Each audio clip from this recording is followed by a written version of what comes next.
Bom dia, irmãos. Paz do Senhor. Dormiram bem? Podemos seguir?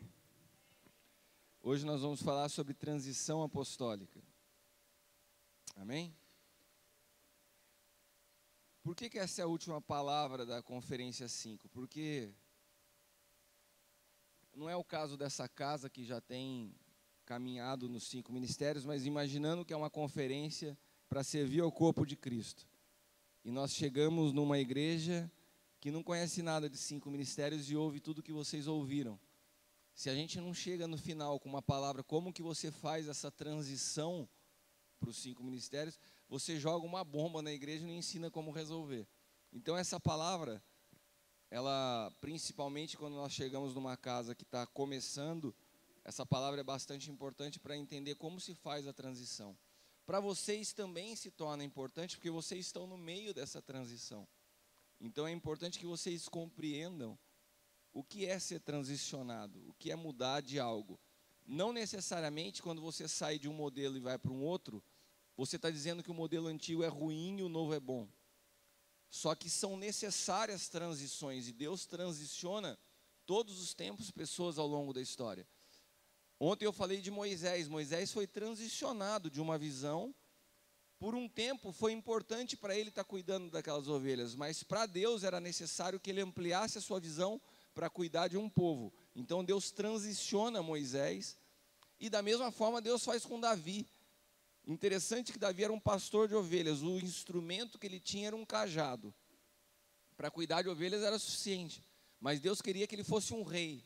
Então Deus prepara ele, e Deus dá a ele, nesse momento de transição, 5 pedras. Com essas 5 pedras ele sai do uso do cajado para se transformar num libertador. Todas as vezes que Deus começa a transicionar, Ele te leva a uma visão quíntuple. Porque você não consegue produzir algo para Deus numa fase de transição com uma mentalidade e com um modelo antigo. Então, quando nós estamos falando de transição, nós estamos falando que Deus está nos transportando de uma maneira para uma nova maneira. E nós precisamos aprender a manejar as novas ferramentas nesse novo modelo. E para isso nós precisamos entender uma coisa que é bastante básica, mas importante.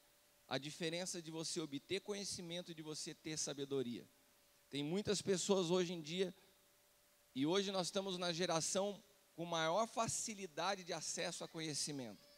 Então tem pessoas que se convertem hoje e no dia seguinte começam a se entupir de vídeos da internet. E o cara começa a se alimentar de vídeo da internet, daquilo que ele acha legal, daquilo que ele acha que é bom, e quando você vê daqui 2 meses, a pessoa já acha que sabe tudo. Ela tem conhecimento, mas ela não tem sabedoria. A sabedoria é o conhecimento organizado e colocado em prova. É bastante diferente. Você pode ter conhecimento, mas se você não sabe como aplicar o conhecimento, e se você não tem esse conhecimento provado que funciona, então não existe sabedoria, existe só conhecimento. E o conhecimento sem sabedoria pode te levar à morte. Porque a Bíblia fala que a letra, ela mata, só que o espírito vivifica. E a diferença é que o conhecimento é informação, e a sabedoria é a informação através da revelação do Espírito. Amém? Então, é mais importante que sejamos conhecedores ou que sejamos sábios? Sábios. E a sabedoria se obtém através de conhecimento, desde que ele seja organizado pelo Espírito. Amém? Dentro do período da história, quando houve a transição do antigo pacto para o novo pacto, tiveram algumas pessoas muito importantes. Quem foi o último profeta do antigo pacto? João. João foi o último profeta do antigo pacto. Vocês imaginam que até João, até aquele momento, existia uma metodologia de se fazer as coisas, amém? O que estava vigente na época de João? O batismo nas águas. Se você não tem alguém organizando os fatos com sabedoria, as pessoas começavam a colocar aquilo que tinha encerrado em João como condicional para um pacto novo que já não era mais necessário as regras de João. Então, Deus levanta um cara bastante interessante, estava até falando com o Cris agora, estou lendo um livro dele que é maior que uma Bíblia, dessa grossura, a história de Lucas. Eu ainda estou na infância de Lucas, mas Lucas foi um cara levantado por Deus como um organizador de ideias, um cara inteligentíssimo, um médico, que foi quem organizou os fatos, porque ele vivia um tempo de transição do antigo pacto para o novo pacto. Foi Lucas que escreveu Atos dos Apóstolos. E o mais tremendo da vida de Lucas é que ele não teve com Jesus. Ele foi um cara que organizou os fatos ouvindo as pessoas, conversando com as pessoas. Ele tinha uma capacidade de organização e de sabedoria. E era necessário e relevante para aquele tempo, porque estava se vivendo uma transição. Quando nós vivemos uma transição, nós precisamos de sabedoria e de organização. Amém? Nós hoje, como igreja, nós estamos vivendo dias de transição.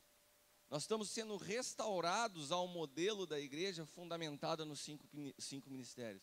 Então você não precisa de muito conhecimento, você precisa de sabedoria. Se você começar a buscar material, você vai ver muita coisa ruim. Então não pare de se encher de material e busque permitir que o Espírito Santo organize. Se aquilo que foi liberado esses dias nesse lugar for organizado no teu espírito, já está suficiente para essa transição. Amém? Quando nós falamos de 5 ministérios, como eu disse ontem, há muito poucas igrejas com conhecimento aplicado na prática no Brasil. Então tem muitas pessoas que falam e conhecem o assunto 5 ministérios. Você que pediu para fazer isso? Se eu estiver indo mal, você manda buzinar lá, foi isso? Mas o conhecimento aplicado na prática é muito difícil encontrar, né? Eu estava falando, algumas pessoas que caminham conosco, por exemplo, o apóstolo Luiz Hermínio. O apóstolo Luiz Hermínio, ele ensina sobre os 5 ministérios, mas no Mevan, na igreja dele, esses 5 ministérios na prática ainda não estão implantados. É isso que eu estou te falando. Aonde você conhece apóstolos, profetas, mestres, evangelistas, pastores funcionando. Eu vinha contando para o Azaf no carro, Deus nos levou por 10 anos a estar fundamentando a transição apostólica. O apóstolo Hélio costuma dizer que é como manobrar um navio. Tem que ser um processo lento e com sabedoria. Você não pode dar um cavalo de pau da noite para o dia e falar assim, agora nós somos uma igreja apostólica. Você mata a igreja e você perde totalmente o entendimento daquilo que Deus está produzindo. Então é um processo gradativo, lento e de aprendizado. Amém? E uma coisa que é importante, nós precisamos ter na nossa vida sempre a base de todas as coisas é a gratidão. Se nós não tivermos gratidão com aquilo que nós já vivemos, nós não aprendemos com a estação passada. E se nós não aprendemos com a estação passada, é sinal que nós não podemos inaugurar uma nova.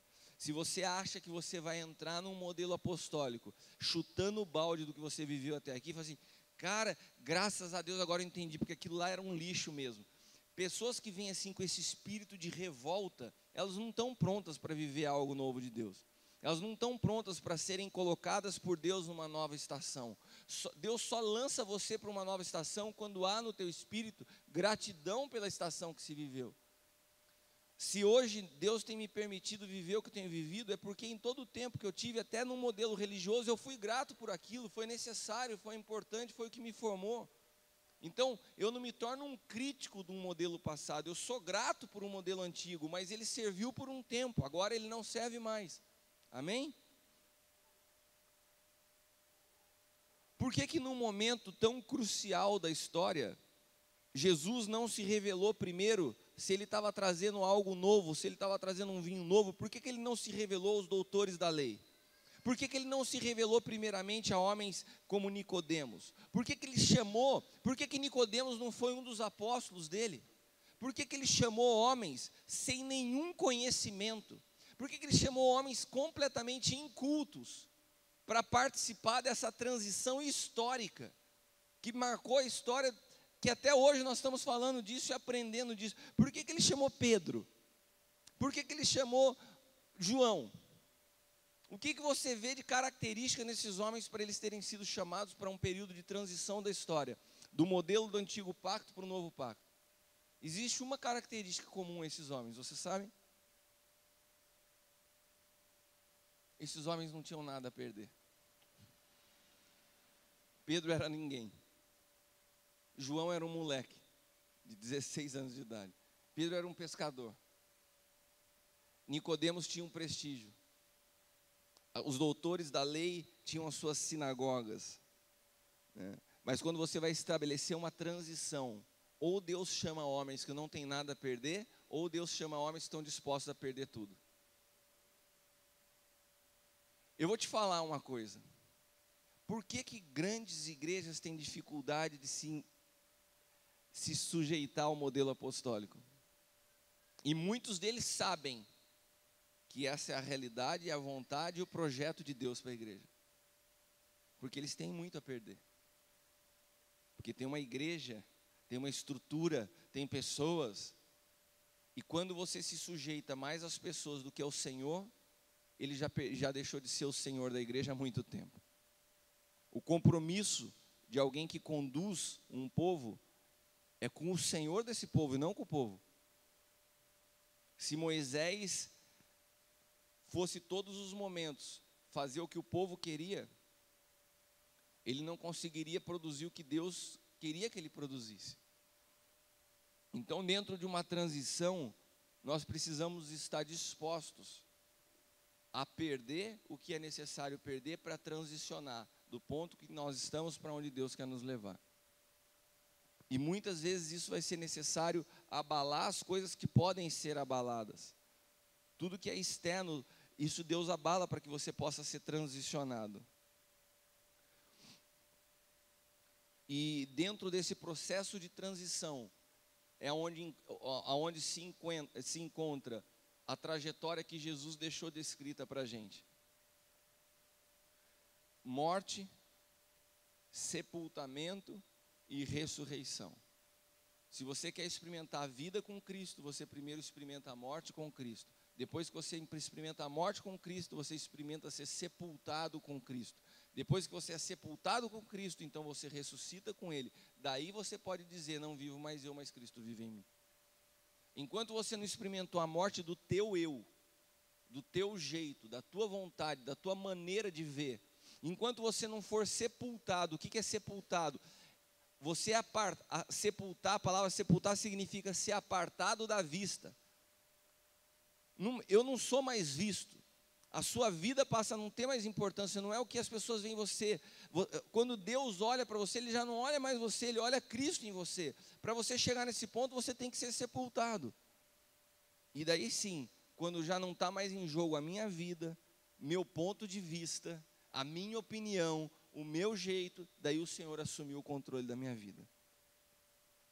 E só podemos receber vinho novo numa odre que cheira morte. O que é a odre? O que era uma pele daqueles? Significava a morte de um animal. Então, para você receber odre novo, você precisa passar por morte, para você ter um odre preparado para receber esse vinho novo. Amém? Quando eu estava falando de Moisés, para você cuidar de uma congregação, pode ser que seja suficiente uma visão pastoral, mas para produzir transição e transformar nações, nós precisamos dos 5 ministérios. E aqui eu quero deixar uma visão muito clara, e eu não estou tomando tanto cuidado de voltar nisso, porque o pai na casa é um apóstolo, mas quando eu estou falando numa igreja, onde o líder é um pastor, fica sempre um hiato, uma interrogação, fala assim, então calma aí, se o fundamento, se o governo da igreja apostólica profética, então o pastor não pode estar mais à frente? Como que eu faço? Não é isso que eu estou te dizendo.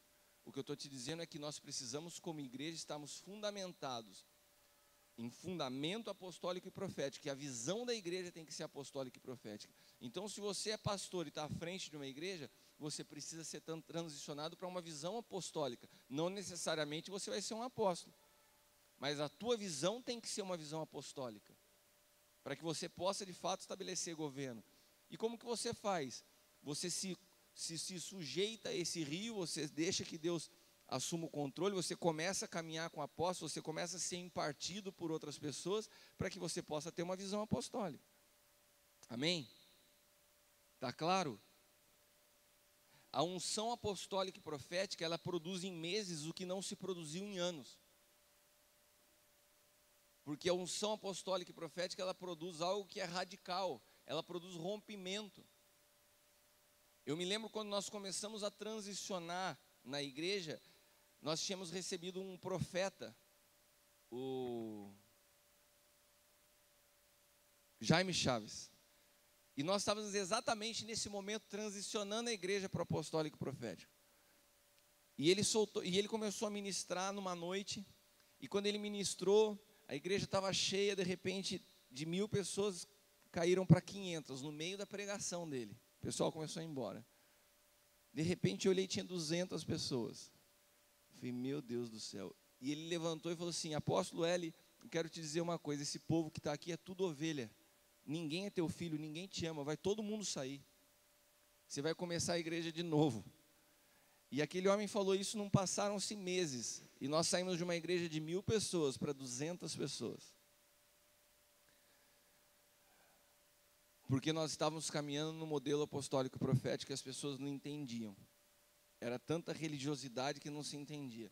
E daquele ponto para frente, Deus começou a levantar uma igreja com filhos. Hoje, 100% da casa, dos ministros, do que flui dentro do Ministério Sonho de Deus é uma igreja de filhos, com uma visão alinhada, né? Então, quando nós passamos por um processo, e muitas das coisas que nós não conseguíamos fazer há anos, né, Deus começou a nos dar em meses, porque, de fato, a unção apostólica e profética produz isso. Veja quando Davi foi diante do gigante, tinha um exército ouvindo Golias gritar todos os dias, tem homem aí? Né? Em outras palavras, Golias está falando assim, ó, vem para pau, tem algum homem aí para eu encarar? E tinha um exército, não era qualquer pessoa, não era gente despreparada, era um exército, ninguém do exército se habilitava. Cara, exército de caras naquela época que estavam acostumados a matar, era nego bom de briga. É cara que estava acostumado a brigar. Como que um homem acostumado a brigar, vê um cara falando o tempo inteiro e fica acuado? E de repente um moleque, um menino, chega com 5 pedras e vai diante desse gigante. Nós não estamos falando aqui de coisa natural, nós estamos falando de uma unção. E essa unção, essas 5 pedras representavam os 5 ministérios. E o que esses 5 ministérios produzem? Eles produzem um rompimento de coisas que naturalmente não se faz. Nós não conseguimos produzir na força o que a unção que se libera através dos 5 ministérios pode produzir. Porque o que os 5 ministérios têm em si é a essência do Cristo ressuscitado. E se a morte não pôde deter, tem algo que possa deter a presença de Cristo? Não tem nada. Os 5 ministérios nada mais é do que a presença de Cristo sendo liberada para a igreja através da maneira que Ele escolheu. E por que Ele escolheu isso? Se nós já carregamos o Espírito dEle dentro de nós, se Cristo já vive em nós, Ele não poderia ter colocado toda a plenitude de Cristo para fluir numa pessoa? Não, eu quero distribuir isso ao corpo, porque eu sou o cabeça. Eu habito em vocês, eu continuo sendo cabeça e vocês são um corpo, e vocês precisam uns dos outros. Eu não quero ninguém independente. Então, eu coloco uns como apóstolos, outros como profetas, pastores, evangelistas, mestres, para que todos juntos possam contribuir com a obra do ministério até que todos cheguemos à unidade da fé e possamos levar as pessoas à estatura de Cristo. Amém? Nós vivemos dias onde a falta de sabedoria é tão evidente que o nosso termômetro de sucesso é a quantidade de pessoas. Então a gente olha uma congregação, olha uma igreja e fala assim, caramba, eles estão bombando, olha quanta gente. Deus não olha isso. Deus não olha dessa forma. Se Deus viu num exército inteirinho um jovem capaz de transformar, Ele não precisa de exército, de multidão de pessoas. Ele precisa de pessoas alinhadas com a sua visão. Um exército de gente que não ouve a Ele, que não se dispõe a fazer do jeito que Ele quer que faça, não serve em nada. Você está entendendo? Nós estamos vendo todos os dias igrejas cheias de pessoas vazias. Todos os dias vemos igrejas cheias de pessoas vazias. E eu creio que nós, e que a casa, o Ministério Petra está entrando numa nova estação.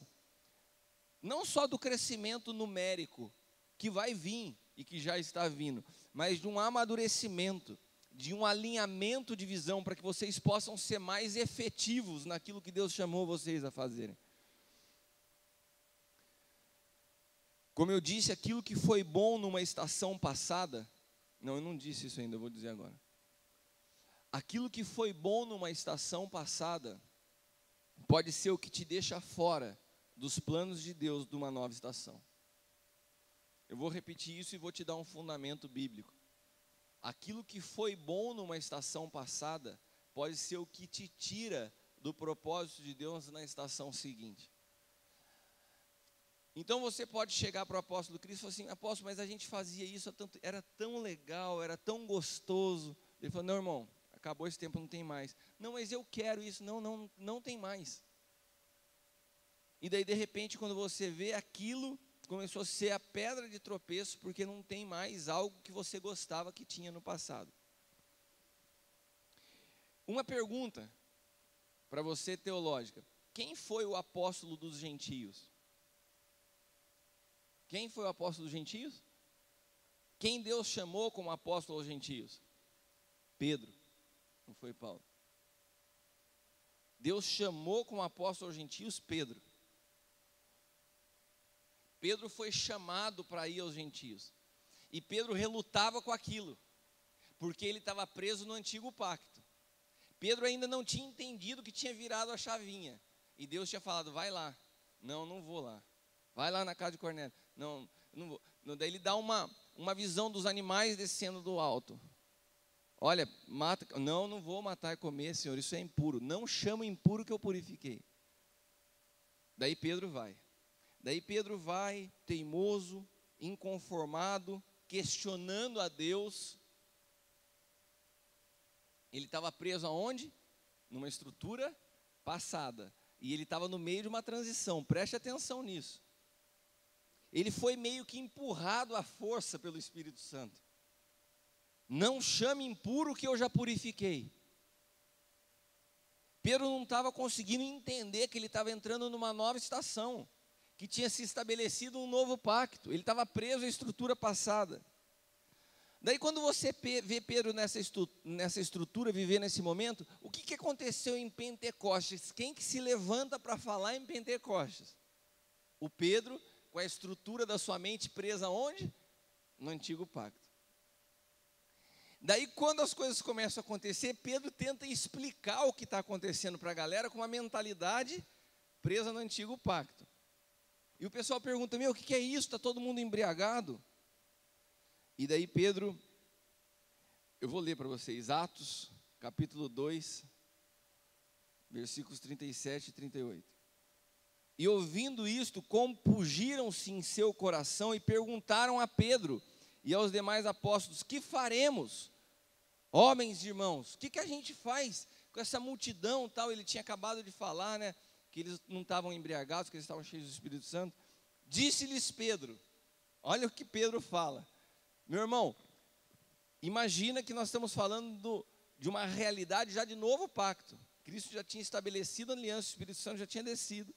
E a cabeça de Pedro, preso lá em João Batista: arrependei-vos e cada um de vós seja batizado em nome de Jesus para o perdão dos pecados e recebereis o dom do Espírito Santo. Pedro começou a colocar dentro da visão dele uma condição para ser batizado no Espírito Santo. Olha, para você ser batizado no Espírito Santo, porque o que o antigo pacto me ensinou, o que eu aprendi com João Batista, é que você tem que ser batizado nas águas e tem que receber Jesus, se arrepender dos seus pecados, daí você vai ser cheio do Espírito Santo. Quem que falou que precisava disso? Da onde que surgiu essa história? Deus tinha colocado essa condição no novo pacto para você receber o Espírito Santo? Meu irmão, quando eu aceitei Jesus, eu fui batizado no Espírito Santo no dia seguinte. Não era batizado nas águas, ainda estava cheio de pecado, e eu fui batizado no Espírito Santo. Essa receita que Pedro descreve era para preparar Israel para a chegada do Messias. Quem falava isso, arrependei-vos, sejam batizados, era João Batista, cara. E João Batista falava isso dentro de um contexto que estava preparando Israel para receber o Messias. Não tinha nada a ver com esse novo momento do Espírito Santo.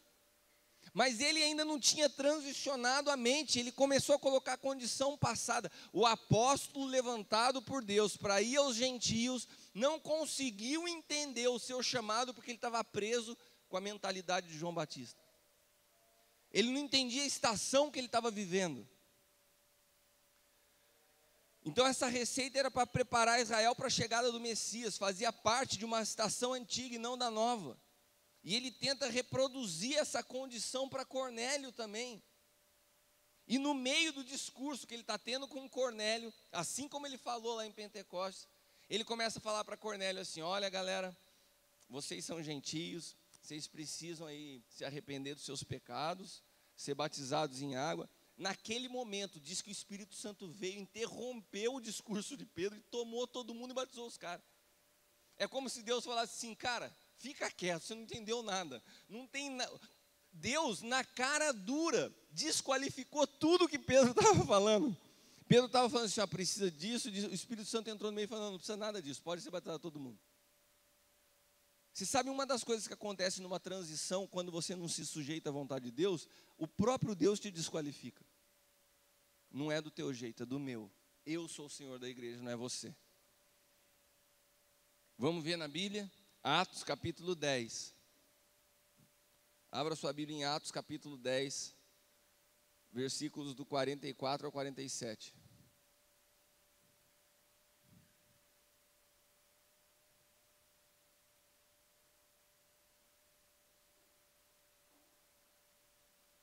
Quem que escreveu essas coisas para a gente? Lucas, o cara organizador das ideias na hora da transição. Atos, eu acho tremendo Lucas escrever essas coisas, não foi João, não foi Paulo, foi Lucas que escreveu. E dizendo Pedro ainda estas palavras, caiu o Espírito Santo sobre todos que ouviam a palavra.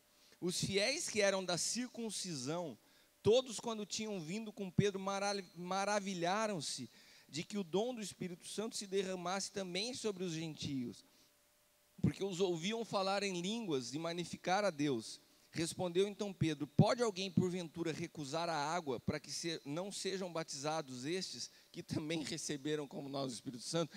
Ele falou assim: já que Deus inverteu e que eles foram batizados no Espírito Santo, então pode batizar nas águas também. Pedro era uma viagem, cara. Ele não entendeu a estação. E por ele não entender a estação, Deus desconstruiu a metodologia de Pedro, mostrando que Pedro ainda não tinha entendido a revelação do novo pacto. Ainda não tinha caído a ficha de Pedro. O que nós sabemos é que depois desses fatos, Deus levanta Paulo como apóstolo aos gentios. O que nós podemos discernir disso? O fato de Pedro ficar abraçado com uma mentalidade que tinha funcionado, que não era ruim, que era boa para a estação adequada, mas Pedro não conseguiu transicionar, o desqualificou para a nova estação. Aquilo que Deus tinha na vida de Pedro como apóstolo aos gentios, Deus levanta em Paulo. E Deus levanta em Paulo porque Deus faz toda a estrutura de Paulo cair por terra, para que a vontade dele pudesse ser cumprida através da vida de Paulo. E Paulo, ele fica cego por um tempo, porque como se Deus estivesse transicionando a visão da vida de Paulo. Por um tempo, pode ser que você, num período de transição, você se sinta cego, como que perdido, como se sem visão. Por quê? Porque quando nós estamos numa transição, a gente sempre chega para essa área que parece que a gente perdeu o controle de tudo. Cara, eu não sei o que está acontecendo na minha vida. Eu não tenho mais força, eu não sei o que Deus está fazendo. Você está exatamente no meio de uma transição. E no meio de uma transição, Deus toma o controle e Ele imparte sobre a tua vida a visão dEle. Então você perde a tua para que a dEle seja gerada em você. Foi o que aconteceu com Paulo. Ele foi completamente desconstruído para que a vontade de Deus se cumprisse. Deus falou assim: eu não posso pegar alguém que viveu a estrutura do antigo pacto em João Batista, porque senão vai querer ficar se prendendo a isso. Então Deus falou assim: eu vou levantar um cara novo. Eu arrebento com ele, tem cheio de boas intenções, tem uma boa motivação, está concentrando isso na maneira errada.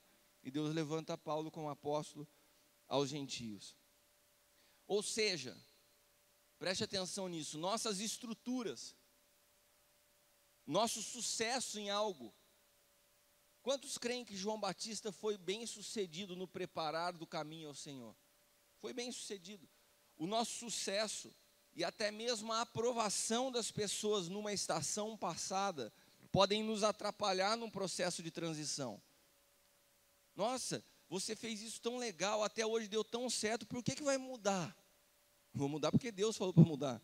Nossa, mas você foi bem sucedido, não interessa. Eu não me movo pelo sucesso, eu me movo por aquilo que Deus quer que eu me leve. Noé foi alguém que passou por um processo de transição na história, não foi? Se teve algo que ele não possuía, foi a aprovação das pessoas. A galera achava que Noé estava louco. O que esse cara vai construir um barco? Não, porque vai chover. A pessoa perguntava assim: mas o que é chuva? Não tinha ainda chovido sobre a face da terra. Aonde ele estava era distante da água. Você imaginou aquele homem por décadas construindo um barco e todo mundo falou: meu, esse cara pirou. Ele não tinha aprovação das pessoas. Meus irmãos, a história está sendo escrita diante dos nossos olhos. Se você não souber discernir as estações, se você não souber viver os propósitos de Deus para os dias atuais, você corre o risco de ficar de fora. Eu não estou falando aqui de salvação, tá? Não vou ser salvo. Não, meu irmão, a sua salvação já está carimbada. Eu estou falando de outra coisa. Eu estou falando de você fazer parte do projeto de Deus para essa estação. A palavra de Deus não muda, os seus fundamentos são eternos, mas o seu propósito, ele vai avançando, e a revelação do Cristo, ela vai aumentando. E nós precisamos entender que existe um governo em Deus, compatível com o destino profético de cada geração. A realidade do que Deus apresenta à igreja hoje é diferente do que Ele apresentava à igreja 50 anos atrás. Sabe, eu tenho visto pessoas que falam assim: eu oro a Deus para a gente voltar a ser como a igreja primitiva. Eu vou te falar uma coisa: Deus tampa o ouvido para essas orações. Eu vejo igrejas nascendo hoje escrito embaixo assim: Primitive Church. Igreja, falei, cara, você está louco, você não entendeu. Aquilo era um modelo para aquela geração, para aquela estação. Deus tem algo novo para a geração de hoje, para a estação de hoje, e você vai querer voltar 2000 anos atrás. Não existe. O modelo da igreja primitiva foi um modelo que foi fundamentado para se iniciar algo. Hoje você precisa discernir o que Deus tem para essa estação. O que Deus tem. Você quer adotar o modelo da igreja primitiva em Pinda, no século 21? Você tem que. E sabe o que se chama isso? Comodismo espiritual. Eu não quero ouvir a voz de Deus, eu vou pegar um modelo que já funcionou e vou para a Bíblia. Não, você não tem que ir para a Bíblia, você tem que pôr o joelho no chão e ouvir o que o Espírito diz à igreja hoje. O que Deus quer para essa cidade? O que Deus quer para essa casa? O que Deus quer para a minha vida? Porque às vezes você está num modelo correto, na cidade correta, na igreja correta, mas você não consegue ouvir a voz de Deus para a tua vida dentro desse modelo. Você sabe o teu papel como esposa na sua casa? Você sabe como se reportar o teu marido na tua casa? Você sabe como filho, como se colocar diante do teu pai na tua casa? Se você não sabe isso, você não procure saber o destino de nações. Começa dentro de casa, que é a primeira igreja onde nós somos responsáveis.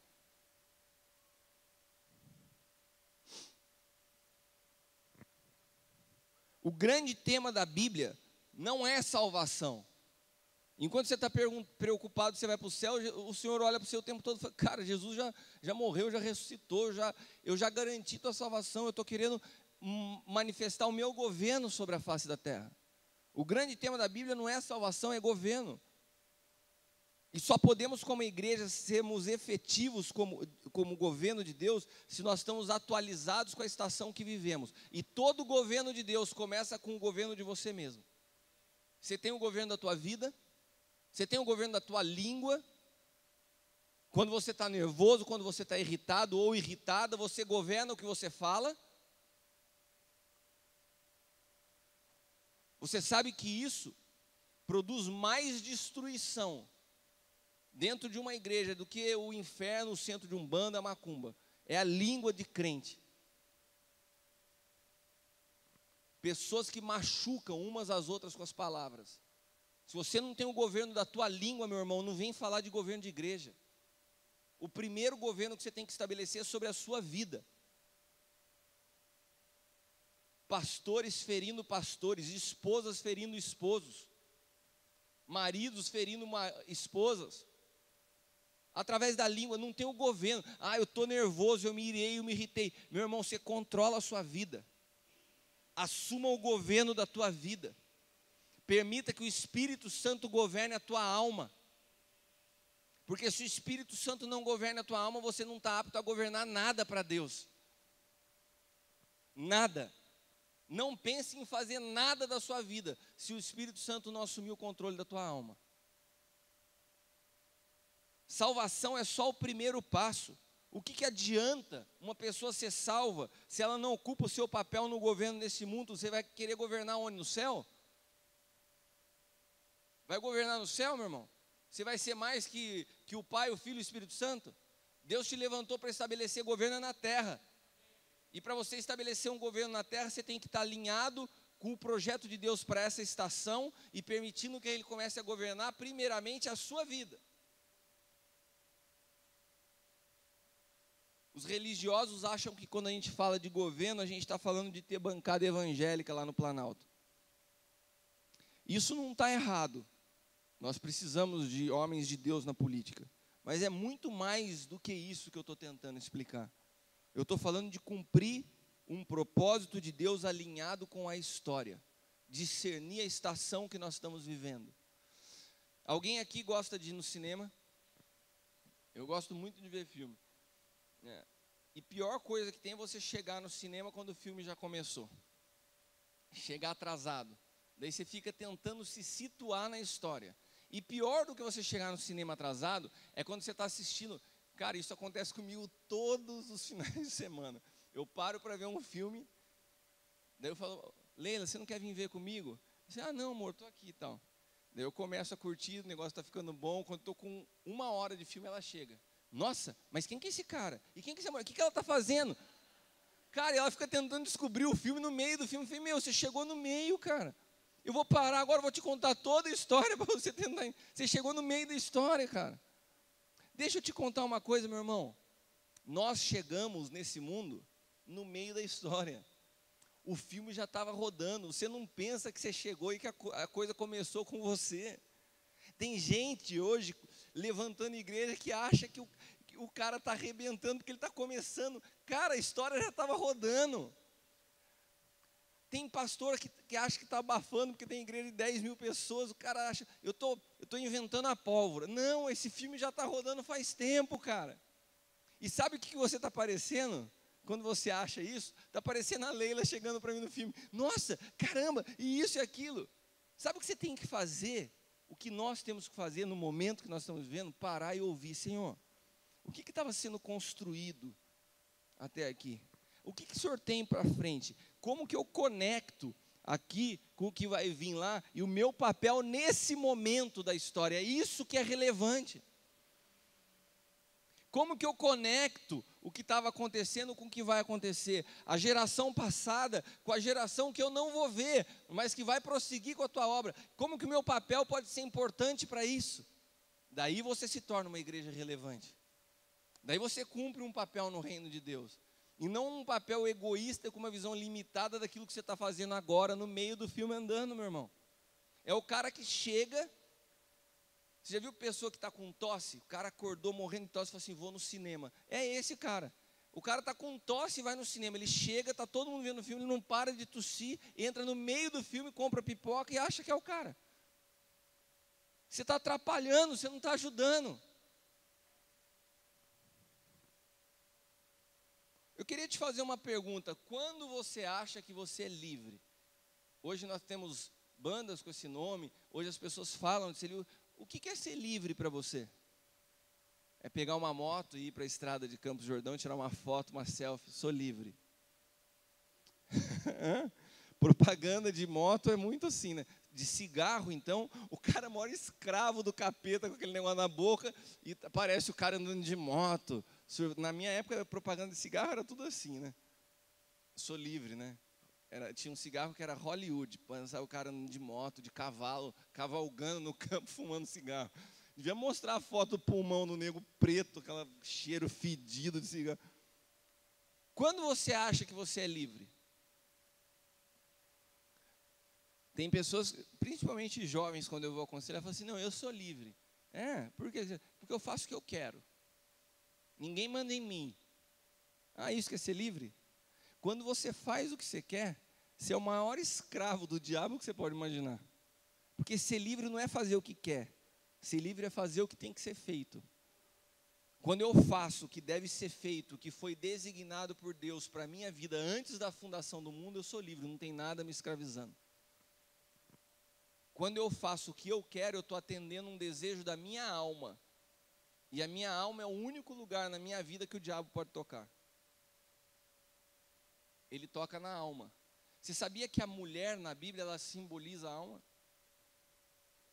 Quando Satanás, através da serpente, ele chega, ele tenta tocar, ele queria desconstruir o projeto de Deus para Adão, mas ele vai aonde? Em Eva, porque ele não podia falar com Adão.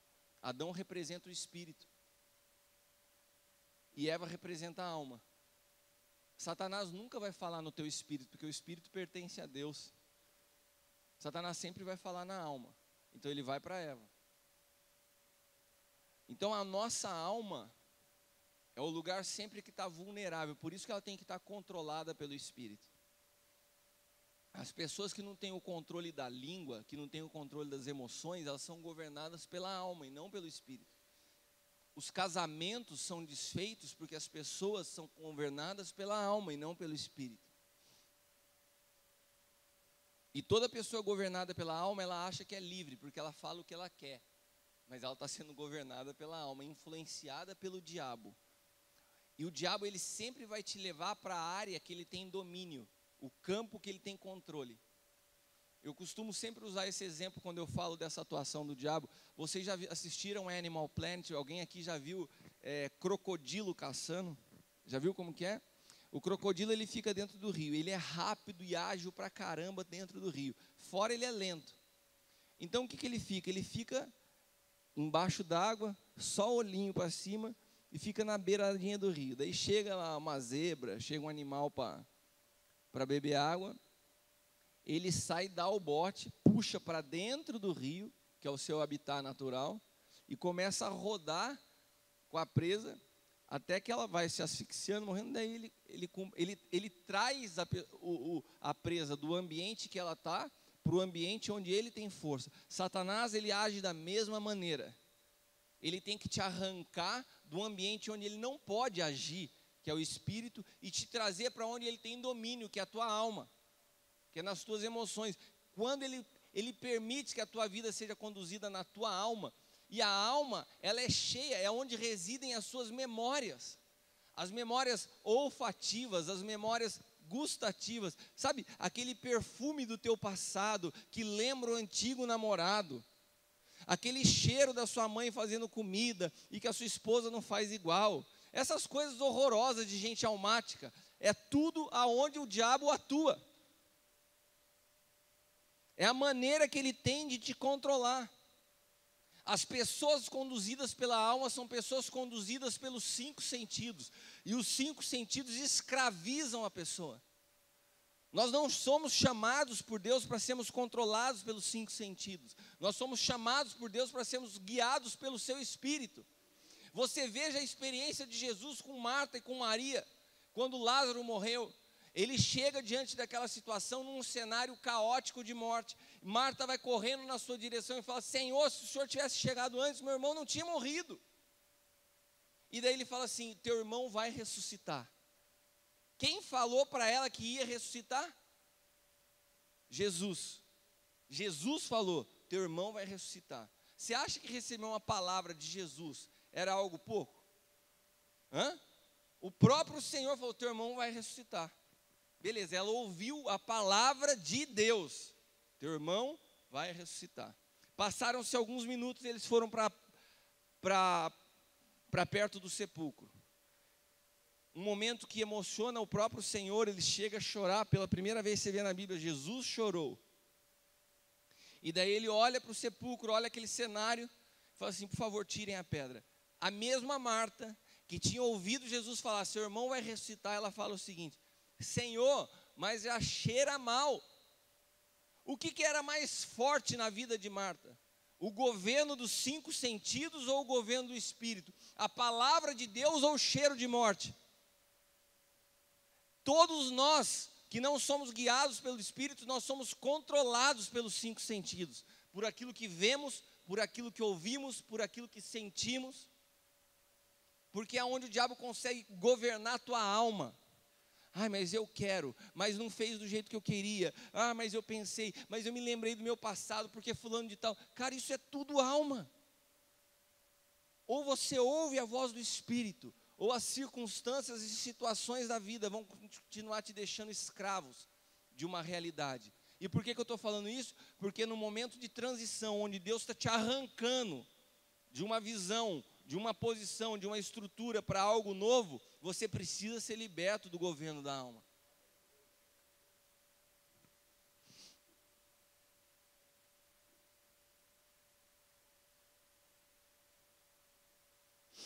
Deus colocou um fundamento de governo para a igreja.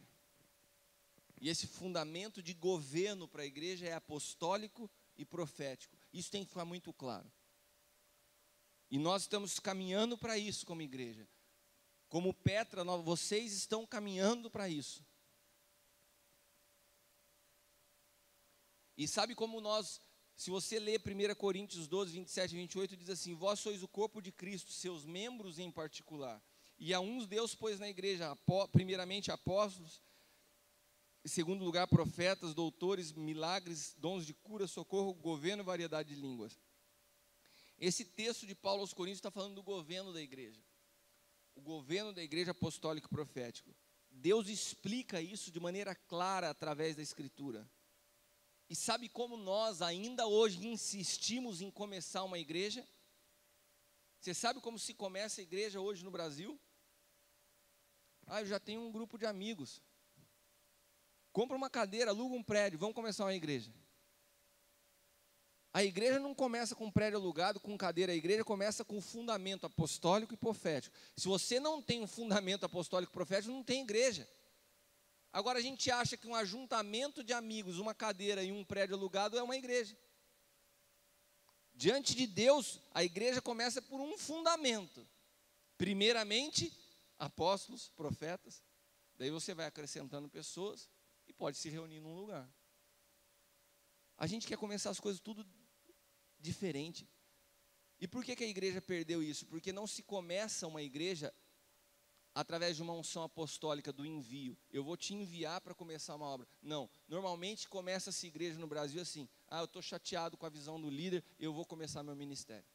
Você não vai enviado, você vai debaixo de um espírito de rebelião. E o espírito de rebelião, ao invés de ter o governo da paternidade de um pai, ele tem o espírito daquele que se rebelou desde o princípio. Não preciso citar o nome desse xarope. Deus quer nos ensinar que quando nós começamos a igreja, nós temos que pensar primeiro em como nós iremos governar, antes de acrescentar a primeira pessoa à congregação. Antes de você colocar, vamos iniciar um trabalho na África. Então, como que nós vamos preparar uma estrutura de governo para aquela nação, de mudança de mentalidade? Já temos um fundamento apostólico profético, agora estamos aptos a acrescentar a primeira pessoa àquele lugar. E não é vai juntando gente, depois a gente vê. Governo começa primeiro com o fundamento.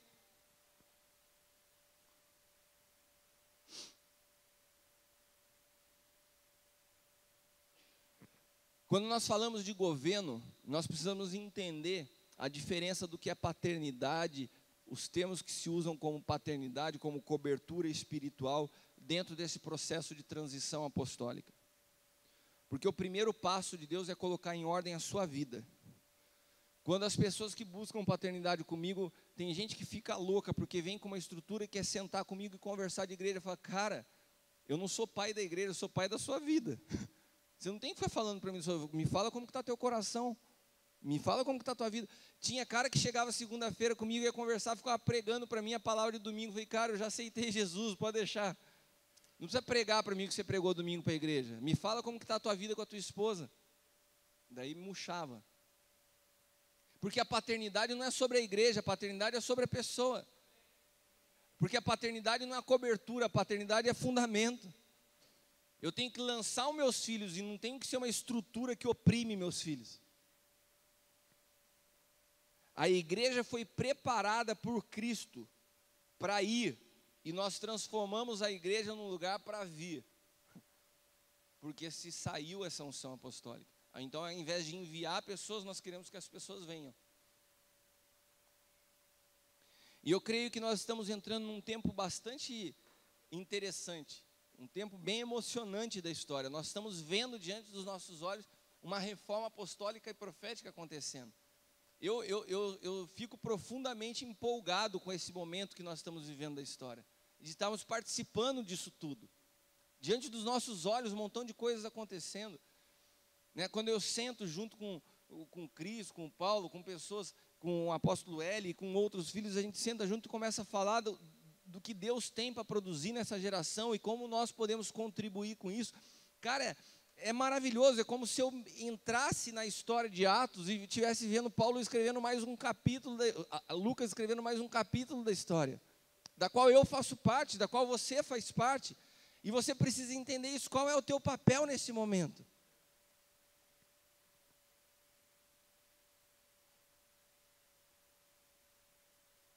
Eu queria te convidar nesse processo de transição a algo muito legal, a perder o controle da sua vida. Quantos estão dispostos a perder o controle da sua vida? Olha para quem vocês estão falando amém, vocês não sabem o que vocês estão falando. Eu vou dar mais uma chance para vocês falarem isso com sabedoria e sem empolgação. Não se empolgue pelo momento, tal. Preste atenção no que eu estou te falando. Eu sei o que é perder o controle da minha vida. Gente, o negócio é pesado. Eu vou falar uma coisa para vocês, de novo, deixando vocês pensar, não quero pegar vocês de sopetão, porque as nossas palavras têm poder.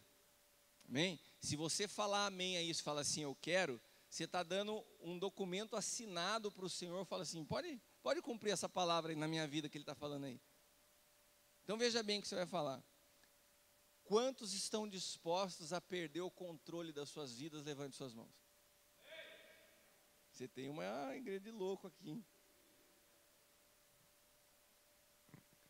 Agora olha para quem está do teu lado e fala assim, então comece entregando o controle da tua vida a Ele hoje.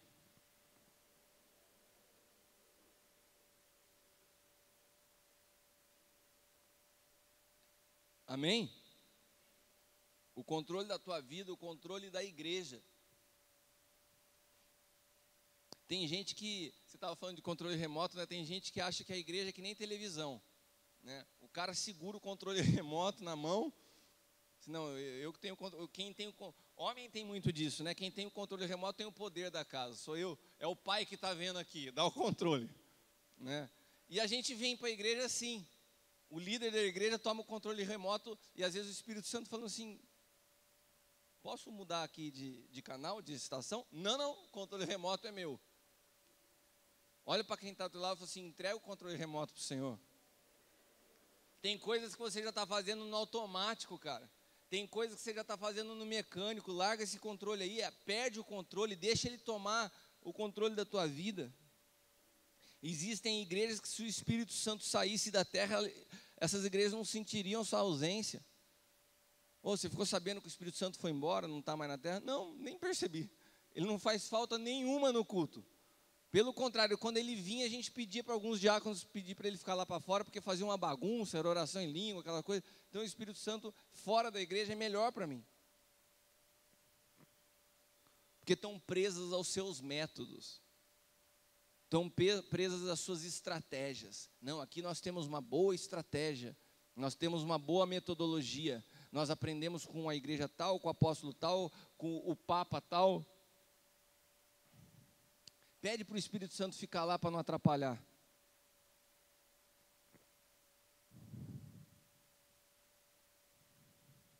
Nós precisamos de uma igreja que saiba transicionar para o modelo apostólico e profético, que é o único modelo que existe de igreja na Bíblia. E isso vai passar não só pelos ministros e pelo líder da casa, vai passar por cada um de vocês que vão ser ativados profeticamente, apostolicamente, e começa a se gerar na casa uma visão de identificar a unção que está sobre cada pessoa. Uma casa apostólica e profética é uma casa de ativação. Com certeza o teu ministério vai ser ativado. Você não vai mais poder ficar sentado no banco. Vocês que estão hoje aqui são só o começo de uma história.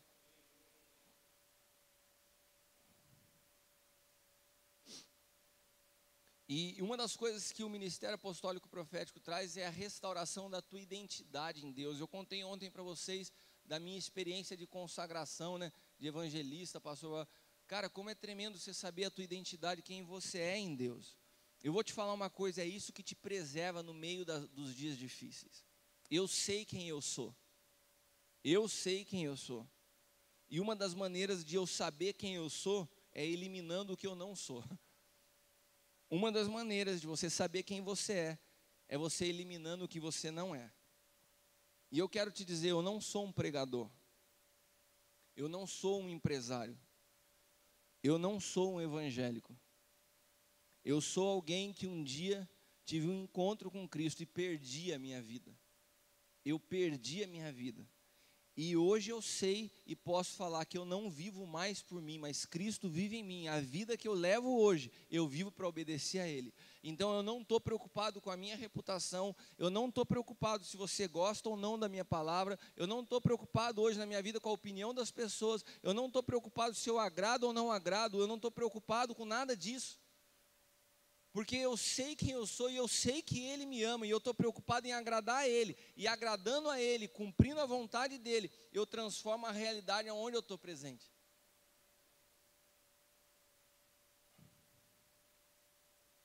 Eu sou alguém que um dia caminhou sobre a terra levando uma vida normal. Até que me encontrei com Cristo. Ou seja, se você tem encontro com Cristo, a sua vida nunca mais é normal. Eu fui depois desse encontro, eu fui ao longo da minha vida caminhando de forma gradativa e resistindo à morte. Eu resistia à morte. Eu não queria experimentar a morte, porque eu sabia que a morte ia necessitar eu abrir mão de um montão de coisa que para mim era agradável. Até um dia que eu resolvi me render. E me entregar a um processo de dor, de perda. E eu sei quando Paulo fala que ele perdeu tudo para ganhar a Cristo. E eu ouso te dizer, não tem jeito de você ganhar a Cristo se você não tiver disposição para perder tudo. Ou Cristo é tudo na tua vida, ou Ele nunca vai ser Senhor da tua vida. Porque o projeto de Cristo para a igreja é o projeto de marido e esposa. E eu jamais aceitaria, como esposa, alguém que falasse assim para mim: amor, eu vou ser 99% fiel a você. O Senhor não espera de mim, como esposa, 99% da minha vida de fidelidade. Ele quer que eu perca a minha vida, para que Ele governe a minha vida. Não se engane, meu irmão. Só pode ter a vida com Ele quem experimenta a morte dele. Só encontra a vida quem perde vida. Por isso Ele disse aos seus discípulos: aqueles que quiserem ganhar suas vidas vão ter que perder. E aqueles que tentarem preservar a sua vida, esses vão rodar. E isso se cumpriu literalmente na vida dos 12. Todos os 12, ou todos os 11, que tentaram preservar suas vidas. Se você ler os livros de... Tem um livro que é tremendo, que é a História da Igreja segundo Joséfo, um historiador. Ele conta e descreve a morte de cada um desses caras. A morte de Pedro. Cara, o que adiantou Pedro ficar fugindo na hora da cruz? Ele morreu crucificado de cabeça para baixo. Tiago, todos eles que tentaram de alguma forma falar, não, eu vou preservar minha vida, morreram de forma violenta. Teve um único moleque que teve a capacidade de ousar e falar assim, cara, eu entendi a voz dele, eu vou dar minha vida. E foi na cruz e falou, se tiver que morrer, eu morro junto. Esse moleque foi João. João foi o único que foi para uma ilha chamada Patmos. Morreu de velhice e teve a revelação do Apocalipse. O único que deu sua vida, ele experimentou vida. Os que tentaram preservar, perderam. E perderam por um bom motivo. Eu parei de tentar resistir a esse braço de ferro com o Senhor. Ele sempre vai ganhar. Tem gente resistindo à morte, sabe? E eu não estou falando que a morte são só os processos de luta que você está passando na sua vida. Pode se transformar, se você deixar. Mas a luta, sem o entendimento de uma entrega, ela vai se transformar só uma luta. Você já viu gente que passa anos dentro da igreja sempre lutando e não muda? É só uma luta, é só uma prova. Que você murmura, reclama e não tem mudança. Mas você pode usar de algo externo para se transformar numa cruz que te rasgue por fora para manifestar o que está dentro. Daí é uma escolha, porque a morte é voluntária. Ela tem o mesmo princípio de Cristo. Ninguém matou ele, ele deu a vida dele. E se ele foi o nosso Senhor e é o nosso Senhor, o nosso processo de morte é igual. Ninguém vai arrancar a sua vida, não vai vir um anjo com uma foice e passar na sua cabeça. Você tem que falar, eu estou aqui, eu me entrego a isso. Acabou meu nome, acabou minha vida, acabou minha vontade, eu quero, de fato, ser chamado de Nazareno, eu quero ter a marca. Você sabia que os caras que estão sendo mortos pelo Estado Islâmico, eles recebem uma carimbada que nem gado, né, com fogo, com N no lombo? Eu falei assim, vocês não são os nazarenos? Então vão receber uma marca aí. Marcam e depois matam os caras. E tem uma galera que está indo para lá, já vai marcado antes de chegar. Assim, a gente veio aqui para morrer também. Quantos que estão dispostos a fazer isso? A viver esse evangelho, a transicionar. A transição apostólica é você sair dessa visão pessoal para se submeter à visão celestial. É você sair de uma visão congregacional e entender uma visão global. O nosso projeto, o nosso papel como igreja dentro do processo chamado Reino de Deus se estabelecendo sobre a face da terra, do qual nós fazemos parte. Nós estamos juntos. Não existe nesse momento Petra, sonho de Deus, bola de neve, reino, não existe nada disso, nós somos juntos. Estamos servindo uns aos outros. E isso que é tremendo. E eu creio que nós vamos viver, e a nossa região, escutem o que eu estou falando, o Vale do Paraíba vai se transformar num celeiro, onde pessoas do mundo inteiro vão vir ver o que está acontecendo aqui. Se nós tivermos a disposição de viver isso na prática e na íntegra. A começar por nós. Amém? Queria te convidar a fechar os teus olhos.